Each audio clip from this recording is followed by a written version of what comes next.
Now let's take a look at the string with stars problem. It states that given a string, recursively create a new string where all of the adjacent characters are now separated by an asterisk.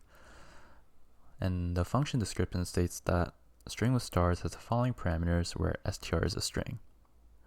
Okay, so if we look at the sample input for hello, we can see that the adjacent characters H and E are separated by a star, E and L are separated by a star, and so on. And in the next sample case, A, B, C, D looks to be the same. Again, since this is a recursion problem, we want to think about the base case. Well, we know that there's not going to be a star coming before the first character, and what if we had a string that was just consisting of only one character?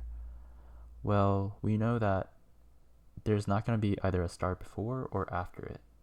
So what we can do is, if the length of the string, so if the string is just consisting of either only one characters or zero characters, so if it's less than or equal to 1, then we can just return str as it is. So we can say that that will be our base case. Well, what do we know if we're here? We know that if we're inside this else statement, we know that the length of the string is at least 2. So in that case, we know that it might be something like A and B. Well, if it's A and B, what do we want to return? What we want to do is we want to return A, and then we want to add a star right after A, and then we can call the recursively call on the rest of the string, which happens to just be B. So let's do that in actual code.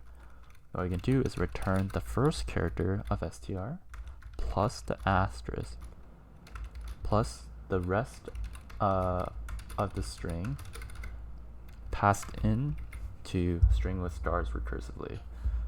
So that is going to get the first character of str, then append a star right after it, and then we're gonna just recursively do that same process on the rest of the string, besides ignoring the first character. So if we return this, or if we run this rather, we can see that our output is matching the expected output, and if we run all the test cases, we can see that all the available test cases have passed. So we can click submit code and move on to the next problem.